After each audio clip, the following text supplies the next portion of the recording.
Before coming to Sweden, I always thought that this country didn't have anything that would surprise me. And I was wrong. Sweden slapped us to our faces, break up and smashed all our stereotypes to small pieces. In this episode we will struggle with hiking to the Kebnekaise mountain, meet police officers in the midnight in the middle of forest, experience Stockholm beauty and join gays in LGBT parade in Copenhagen. And yeah, I know it is Denmark already, but I believe it can be useful information for some of you who plan to cross borders from Sweden via beautiful bridge between Malmö and Copenhagen. Anyway, it's just a small piece of our adventure. Stay with us and let's go!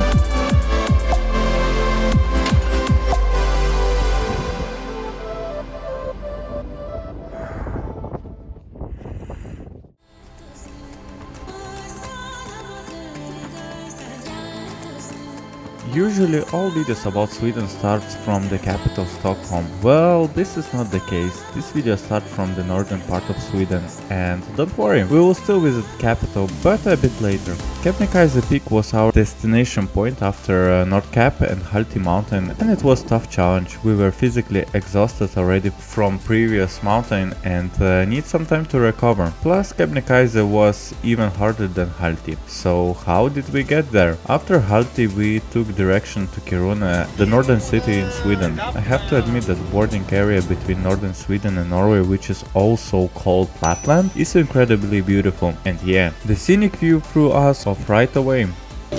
So now we have a stop. Robert needs to smoke. And north of Sweden, Dave, baby, I'm gonna show you. Look at that beauty.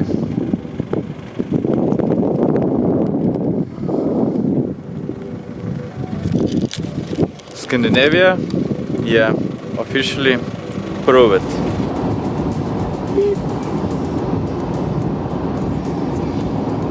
Hike to Kebnekaise starts from the parking point around 20 kilometers before the mountain trail itself.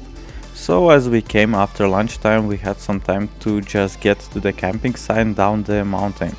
The path wasn't hard, I mean, it shouldn't be hard, it was nicely paved, tracked without any big ascents or descents, but we made it challenging enough for ourselves by taking with us all unnecessary stuff such as gas balloon, cans of soup and too much water. For some lazy hikers or the ones in need, there was an option to skip this trail via helicopter only for 100 euros around, but it wasn't our option. Well, first hour on our way to Kebnekaise mountain, and it's really boring. On your way you can see only trees and the road. I mean, if you're a man couple, maybe it's lovely to walk here, but if you're more thirsty for adventures and extremes, it's fine. Fine only before adventurous road, but not all the way like that.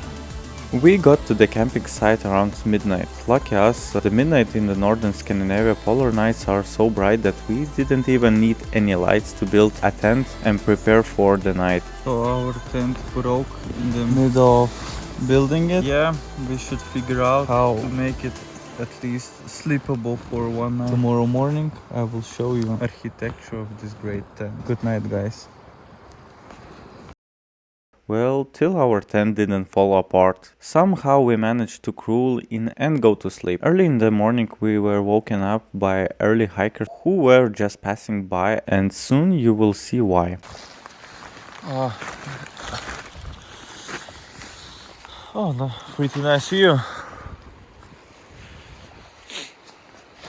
So then you see upper part, and this is the broken one. I tried to do something that it would be stronger, but yeah, it doesn't work.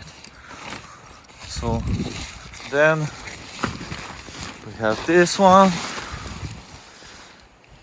Oh, and it was like that, but yeah, whatever. It's not like that anymore as well. And yeah, this is our architecture of our tent. Wonderful, and we spent here beautiful 6, 7, 8 of our sleep.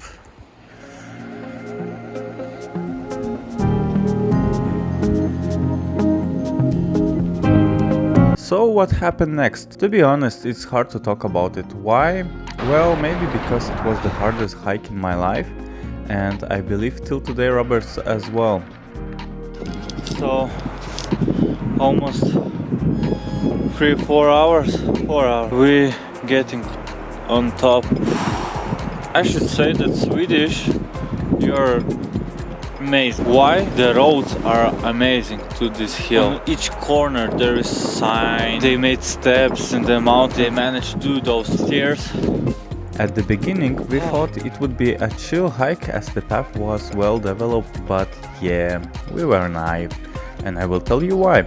So after some time of going up, we start noticing that the path becomes steeper and steeper, so we decided to approach this with speed to get more extreme feeling. When we were almost at the top, surprise surprise, ladies and gentlemen, it was a just mountain which we had to pass to reach the actual mountain we had to summit. So we had to go all the way down to start the ascent, this time on Kebnekaise hill. We will call this part as tips for climbing mountain. Firstly, start moving as early as you can, don't waste any time, because signs along the road say that it takes around 7-9 hours to get there, but if you are not an athlete, trust me, it will take you more.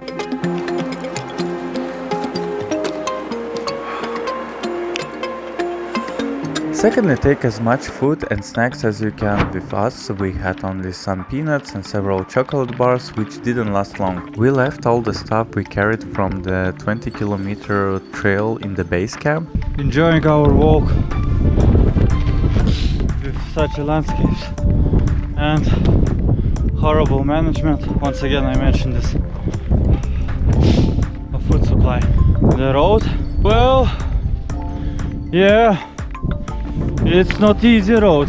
Counting that I've been in Alps, in Atlas mountains, in Karpat, Tatra. I should say, by my experience, the hardest part that you should go on one hill, later go down, and the hill is really like, oh damn, I even cannot show it to you. Oh, there's the top, you can see it, and my god, the road is really like I show you. The third one, go there if you are rested and fully recovered, because in our case we just came back tired from Halti mountain where we got lost, and the second day started the trip to Kebnekaise.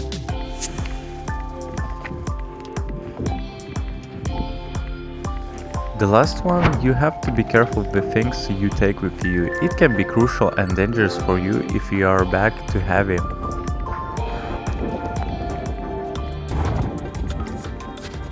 Anyway, somehow we managed to get to the top, and it was a fantastic experience, especially seeing snow in the middle of August. Sadly, the landmark was horrible at the top. The weather didn't make it better, because after so much effort there wasn't any landmark at all, not even stone or cross indicating that we are at the top. Finally we made it, we are on top. What? To see.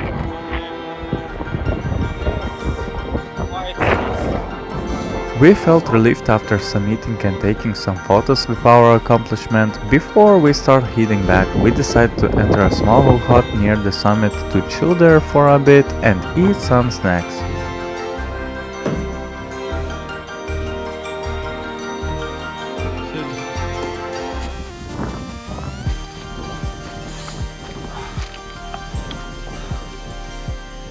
It's like not only you should go up there to the top, but as well come back on that same road. And someone gonna think that go on top is hardest part. Trust me, not so much. And I'm looking like this because here is so windy and this thing looks really fun on me.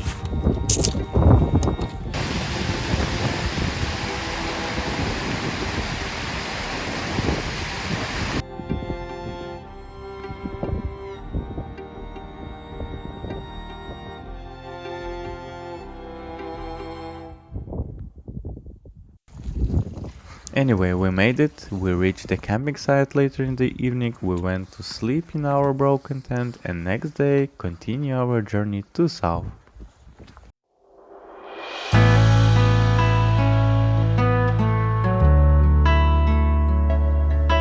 So after our legendary hike we kept on with direction to the south, and what we noticed is that Sweden has really beautiful untouched forest nature.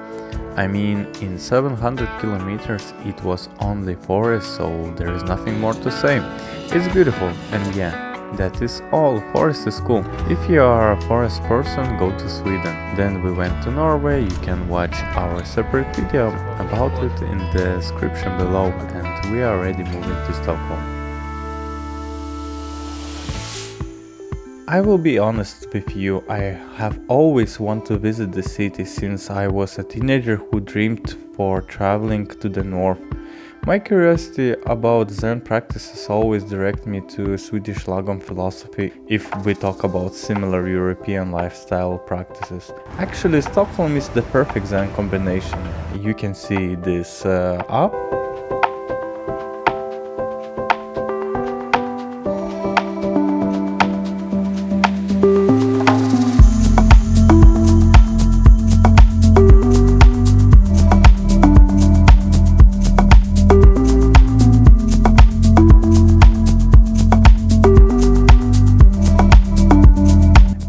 Down.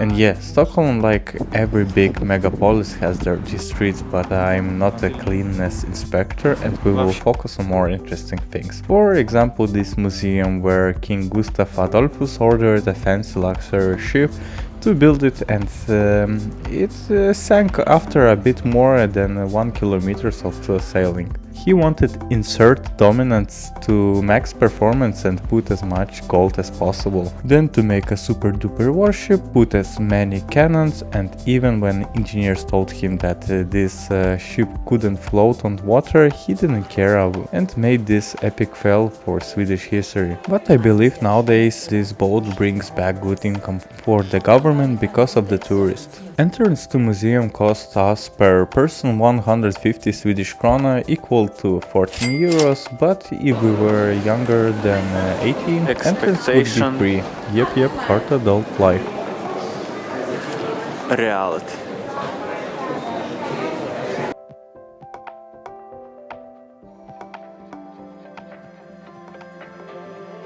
If you wanna visit King's Place, you should pay 200 euros kron. You have to pay 20 euros, and you cannot bring with you bombas, it's dangerous. I mean, King probably will not no like gum it. allowed. No gum is allowed in there, so they're checking for gums. That's Also interesting thing which I have to mention is that Sweden, Norway and Denmark and some other European countries is a kingdom, not republic. And King Carl XVI Gustav and his wife Queen Sylvia here have a gorgeous palace.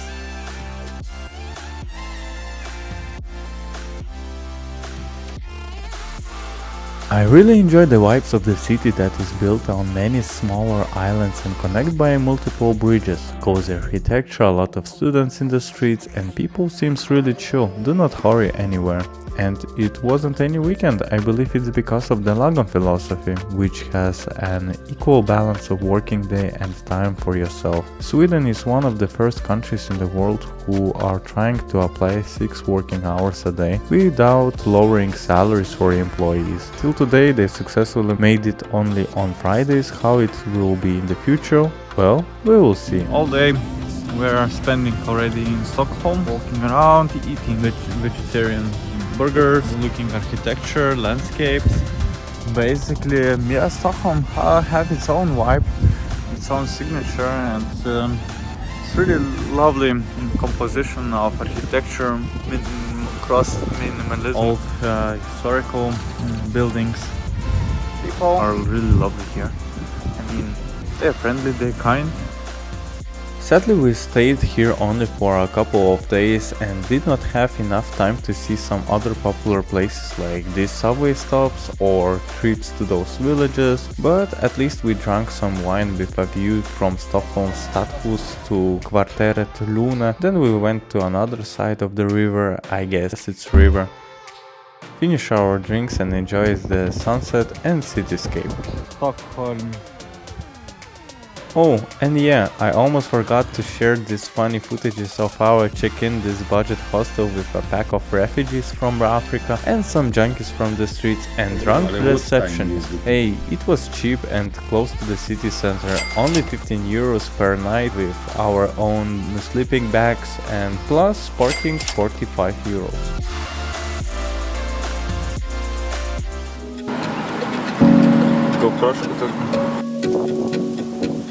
The next day, early in the morning, we visited Avicii Stadium, then our direction was Gothenburg. It takes around 3 hours to get to the second biggest city in the Swedish kingdom.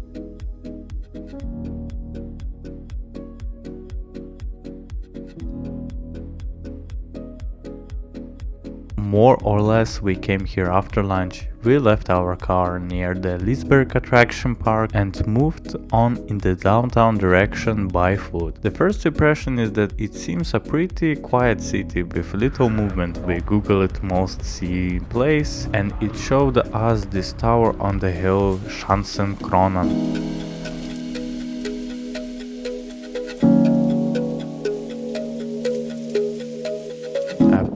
With a ferries and some historic districts in the downtown Haga.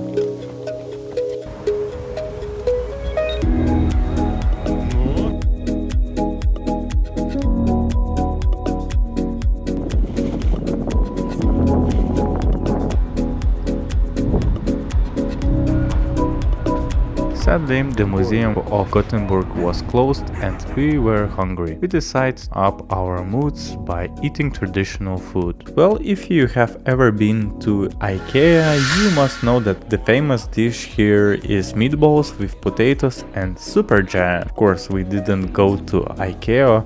Our choice was this cozy hipster place and meatballs were great. The second place which we loved was Max Burger, and each time we ordered this big tasty vegan burger, I have to admit it was really delicious. Robert, as an official meat eater, loved it as well, so I understood that vegetarianism has a future. Sorry vegans who are watching this, for you probably what the fuck, but for us it's a big deal. Anyway, let's be serious, let's talk about prices. Prices in Sweden are almost the same as in my home country Lithuania, which saddens me because salaries are completely different. In Sweden, minimum salary is around 18,000 Swedish krona, which is 1,500, while in Lithuania the average salary is 900 euros. So you understand what pain in the heart was seeing this. So here we have juices for 2-3 euros, packs with 1 liter.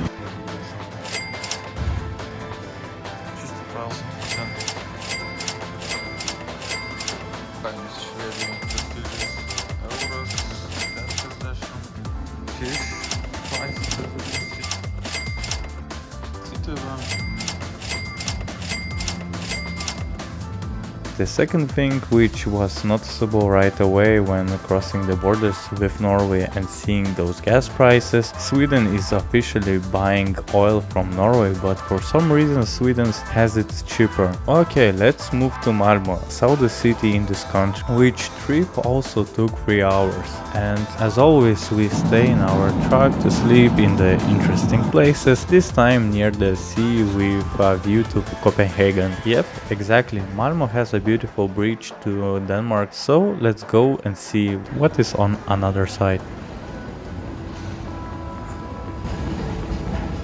You can cross the bridge via cart and pay 400 Danish krone in one direction, which is around 50 euros, so the full price for both sides will be 100 euros, plus don't forget that in the Danish capital you have to pay for parking, so extra no amount of money gonna add to the price. Or you can pay 25 all day parking next to Malmö train station, then take the train to the Copenhagen that costs 7 euros per person. For entire day would be just a bit more than 50 euros. Guess which option we choose. So now it's early morning, 9:30, and we are going to Copenhagen from Malmö by train, which is gonna bring us through one of longest bridges in Europe, for sure biggest bridge in Scandinavia. And having this coffee for 4 euros and eating our breakfast. So we got to the train, drank a coffee, and after 20 minutes, voila, we were in Copenhagen train station. So what was the first thing which met us in the Danish capital? Vikings? Nope. Waffles? Not at all. Unicorn and LGBT flags? Yes, indeed. In the beginning we didn't understand why the rainbow flags were all over. First thought that came to my mind was that Danes are really polite and tolerant. In this way they want to show their solidarity for gay people, but after lunch we were returning to Copenhagen train station. We actually found ourselves in the middle of gay parade. It was a fun experience. We met a friendly and interesting people. Sometimes it was disappointing because gay parade for me was a symbol of showing your own liberty, that you can be different and be proud of that. Instead it was more strip show, focused more on sexual energy, and I don't want to offend anyone, but that is the subjective impression we have experienced specifically on this event in Copenhagen. It's a sin. It's a sin. Christiania is famous for its dark criminal past. Nowadays it's a cool tourist-oriented artist district, some as we have in Vilnius Užupis. Here you can see various art solutions and statues, and check how artists live. Christiania, famous about its own liberty, artsy people. You get it, word art and artsy, it's like art. It's a really nice vibe here actually, must to say. Interesting architecture, everywhere are really different designed houses, statues. It's a little bit looks like dirty, like in Berlin I guess so, but it has its own vibe. Pretty calm, pretty vibey, and a lot of tourists and this kind of stuff. So here you can experience like how people are really near to the nature. There's a lot of plants and a lot of trees. And you know what else is good to do here? Yep, this place to start flight with a drone. Let us look at how Copenhagen look from the bird's eye view.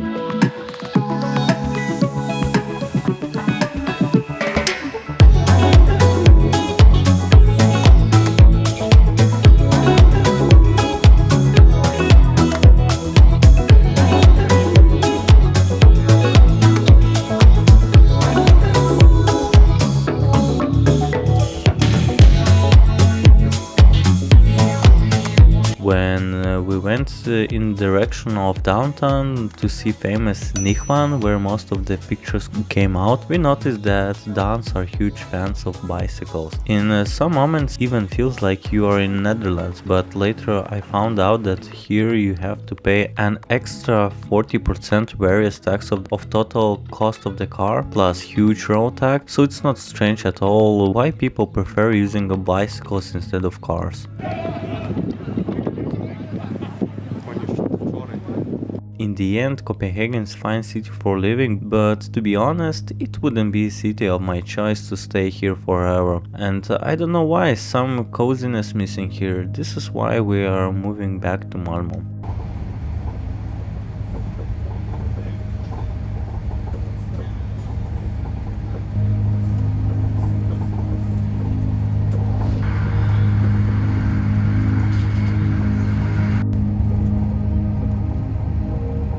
we had some time before our ferry. We walked around to the charming old towns, typical Swedish architecture again, made some pictures of local cathedral and city square, then we went in the direction of the seaside to see our last sunset and make some conclusions about our great journey around Scandinavia. Our journey coming to the end.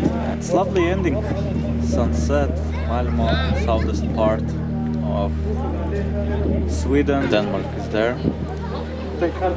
And it's nice to be here, that we made our goal. We visited all highest points in almost all Scandinavia. Denmark we're gonna leave for next time. We did Finland. We traveled around 7,000 kilometers, if not more.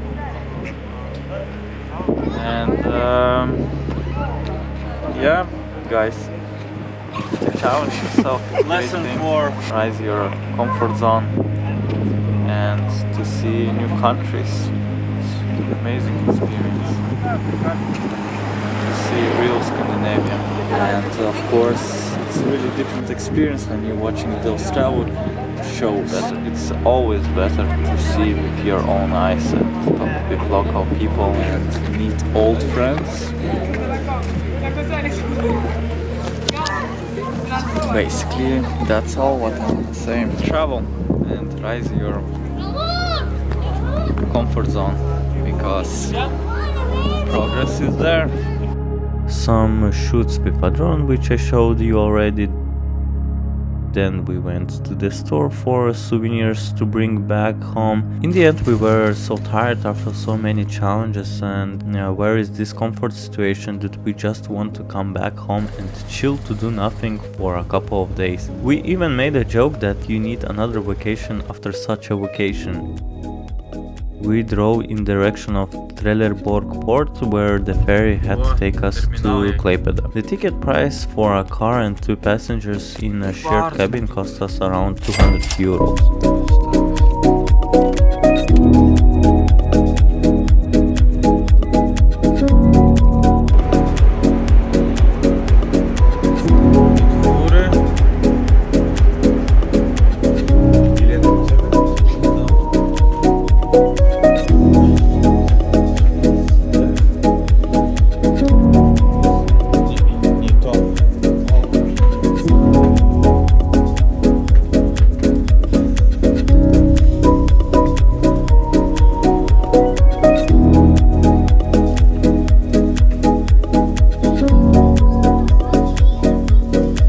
Was no internet all day, I mean no signal with the outside world, so we just slept, walked around the ferry, meditate and chilled. 60 hours later, home sweet home.